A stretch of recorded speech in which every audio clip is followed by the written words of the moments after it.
محبت سے بے قابو ہو کر آئی لو یو کہتا ہوا میں بڑھا کے اسے سینے سے لگا لوں اور خوب پیار کروں، لیکن وہ جھٹ سے ایک طرف کو ہٹ گئی اور بدمست نگاہوں سے مجھے دیکھتے ہوئے کہتی ہے نہیں ابھی ہماری شادی نہیں ہوئی ہے۔ تو کب ہوگی ہماری شادی؟ جب تم چاہو بارات دے کر آ جاؤ، اب ختم ہو رہی ہے۔ میں خاموش ہو گیا اور سوچنے لگا کہ جلدی سے ایم اے کر لوں، پھر فرزانہ کو دلہن بنا کر اپنے گھر لے آؤں، کیونکہ اب میں اس کے بغیر جینے کا تصور بھی نہیں کر سکتا تھا اور نہ وہ میری فرصت کو برداشت کر سکتی تھی۔ کیا ہوا، تم چپ کیوں ہو گئے؟ نہیں کچھ نہیں، چلتا ہوں پھر ملوں گا۔ میرے جواب سے اس کا چہرہ زرد پڑ گیا۔ میرے قریب آ کر اس نے اداس لہجے میں کہا کیا بات ہوئی، ناراض ہو گئے؟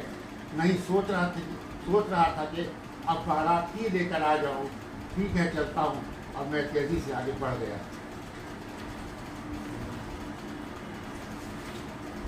موسم میں پھر چولا بدلا اور ٹھنڈ ہم سے دور سپنوں کے دیش میں اگلے سال ملنے کا وعدہ کرتے ہاتھ ہلاتی ہوئی چلی گئی۔ چیختی ہوئی گرم ہواؤں نے ہمارا خیر مقدم کیا۔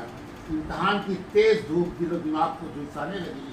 اب دونوں کی ملاقاتیں بیشتر لائبریری میں ہوتی۔ وہ دبلا گئی تھی، ایک تو آتش عشق، دوسرے امتحان کی فکر۔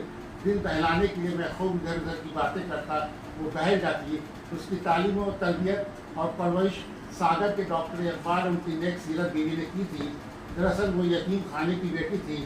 دونوں میاں بیوی سے میں مل چکا تھا، فرشتہ صفت لوگ تھے۔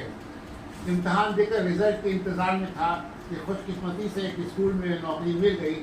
فرزانہ گھر سے لوٹی تو ایم اے کا نتیجہ بھی آ چکا تھا۔ جوائن کرنے میں ابھی دیر تھی۔ میں شادی کی تیاری کرنے گھر چلا گیا۔ گھر میں ایک بوڑھی ماں کے علاوہ کوئی نہ تھا۔ وہ دن رات کھانستی رہتی۔ زینہ چڑھنے اور چلنے پھرنے سے اس کی کھانسی بڑھ جاتی تھی۔ گھر کے دونوں بہنوں کی شادیاں ہو چکی تھی، لیکن ماں کی ضعیفی اور اکیلے پن کی وجہ سے وہ برابر مائکے آتی رہتی تھی۔ میری کامیابی سے سبھی خوش تھے۔ بڑے اور خالی مکان کو بھی بہو کا انتظار تھا، اور پھر انتظار کی گھڑیاں سمٹ کر ختم ہو گئی۔ فرزانہ نے دلہن کا جوڑا پہن کر گھر میں قدم رکھا تو یوں محسوس ہوا جیسے گھر کے سارے اداس اور خاموش چراغ ایک ساتھ مسکرا اٹھے۔ ہم دونوں ایک دوسرے میں پھول اور خوشبو کی طرح ضم ہو گئے۔ ہوش اس وقت آیا جب جوائن کرنے کی تاریخ بالکل قریب آ گئی۔ ناچار اسے تڑپتا ہوا چھوڑ کر میں پردیس کے لیے نکل پڑا۔ کبھی اگر وہ 3 دنوں کی چھٹی مل جاتی، تو پہلی فرصت میں گھر کے لیے روانہ ہو جاتا، لیکن مختصر ملاقات تشنگی کو اور بڑھا دیتی۔ 2 مہینے بعد ٹیچرز اسٹرائک ہو گئی تو میں بہت خوش ہوا کہ چلو اچھا ہوا، تھوڑی سی ہوگی، جتنی لمبی اسٹرائک ہوگی اتنے دن سکون سے فرزانہ کے ساتھ گزاروں گا۔ اسٹرائک کی خبر سن کر وہ کتنی خوش ہو جائے گی۔ کچھ ہی پل تو ہم نے ساتھ گزارے تھے۔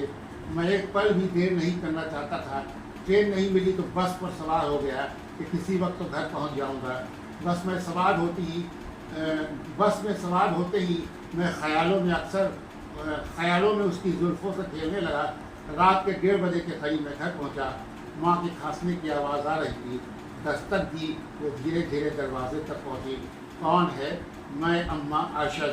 اچھا کھولتی ہوں۔ میں بےتابی سے دروازہ کھلنے کا انتظار کر رہا تھا کہ جلد از جلد فرزانہ کو گلے لگا سکوں۔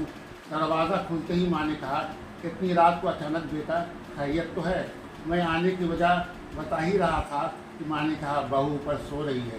میں نے جلدی سے کہا آپ 2 منٹ آرام کیجیے، میں کپڑے بدل کر آ رہا ہوں، اور تیزی سے دروازے کی جانب بڑھا۔ یہ سوچتا ہوا آہستہ آہستہ کمرے تک پہنچا کہ فرزانہ گہری نیند سو رہی ہوگی۔ اسے کیا خبر کہ میں کمرے کے باہر دروازے کے بالکل پاس کھڑا ہوں۔ مجھے دیکھ کر پہلے حیران پھر کتنی خوش ہو جائے گی۔ دستک دیتے ہی دروازہ خود کھل گیا، شاید اندر سے بند نہیں کیا گیا تھا۔ دروازہ کھلتے ہی میرے ہوش اڑ گئے، جیسے اچانک قیامت آ جائے۔ 22 سال پہلے لکھی گئی تھی۔ دروازہ کھلتے ہی میرے ہوش اڑ گئے جیسے اچانک قیامت آ جائے۔ دفعتاً میرا وجود لرز اٹھا، آنکھیں پھٹی کی پھٹی رہ گئی، اعصاب ڈھیلے پڑ گئے اور پورا جسم پسینے سے شرابور ہو گیا۔ سامنے فرزانہ کھڑی کچھ کر رہی تھی، لیکن وہ فرزانہ نہیں تھی جسے میں جانتا تھا۔ وہ کمر سے نیچے بالکل سانپ تھی، مکمل سانپ تھی۔ خلاف توقع مجھے دیکھتے ہی اس کی وہی حالت ہوئی جو میری۔